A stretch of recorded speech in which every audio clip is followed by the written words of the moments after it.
হ্যাঁ আমি আরিয়ান। এই ভিডিওতে কথা বলবো জিতের লায়ন নিয়ে।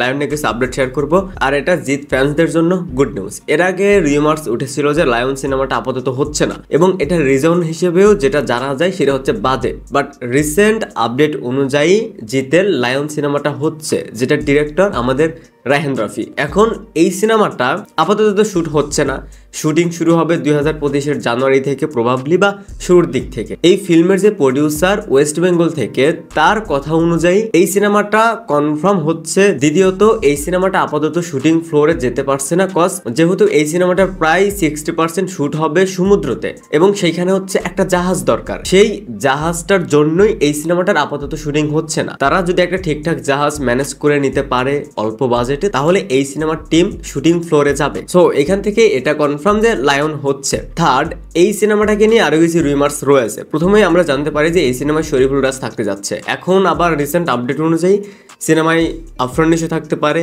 আবার সাথে চঞ্চল চৌধুরী থাকতে পারে। বাট এইখানে আমার কাছে যেটা মনে হয়, একটা মিস আন্ডারস্ট্যান্ডিং হয়তো হচ্ছে এইখানে।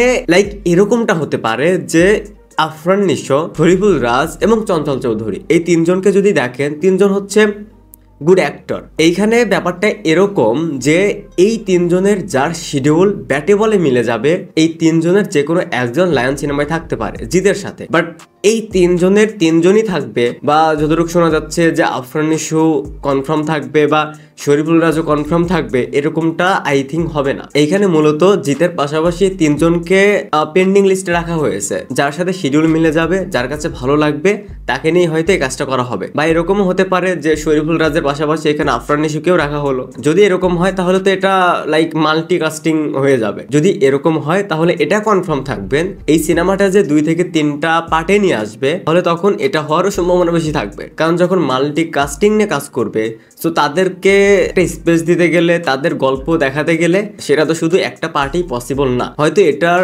জন্যই লায়ন 2 থেকে 3টা পার্টে আসতে পারে। তবে এটা কিন্তু এখনো কনফার্ম না যে আফরান নিশো এই সিনেমায় থাকবে কি থাকবে না, বা চঞ্চল চৌধুরী বা শরীফুল রাজ। এটা কনফার্ম জিত ফ্যান্সদের কাছে এটাই গুড নিউজ যে লায়ন সিনেমাটা হচ্ছে, এবং এটা কনফার্ম করেছে সেই ফিল্মের প্রডিউসার নিজে। এখানে আরেকটা কথা মেনশন করি, এই যে রিমার্সটা হচ্ছে যে এই সিনেমাটা ঈদে আসবে না, যেহেতু শুটিং ফ্লোরে যেতে যেতে লেট হয়ে যাবে। বাট শিওর থাকেন লায়ন ঈদেই আসতে যাচ্ছে। রায়হান রাফি ঈদের বাহিরে আসবেন না। আর তার কথা অনুযায়ী যদি ঈদুল আজহাতে শাকিব খানের সাথে কোনো প্রজেক্ট আসে, তাহলে এটা কনফার্ম যে রোজার ঈদে লায়ন আসবে। লায়ন কোনো সিঙ্গেল ডেতে রিলিজ করবে না, কারণ ফিল্মের যে কাস্টিং, আর আমাদের বাংলাদেশে একটা রুলস হয়েই গেছে যে ঈদের বাইরে সিনেমা রিলিজ করা যাবে না। এরপরেও দরদ রিলিজ করেছে, দরদ ভালো চলছে।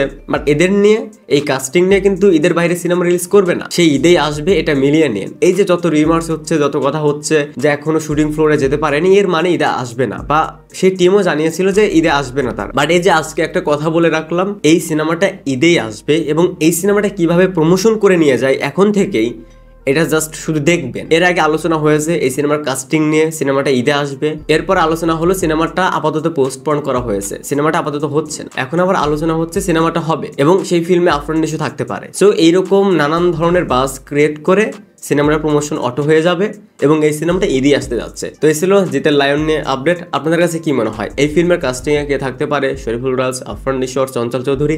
সেটা অবশ্যই কমেন্টসে জানাবেন। Thanks for watching, by.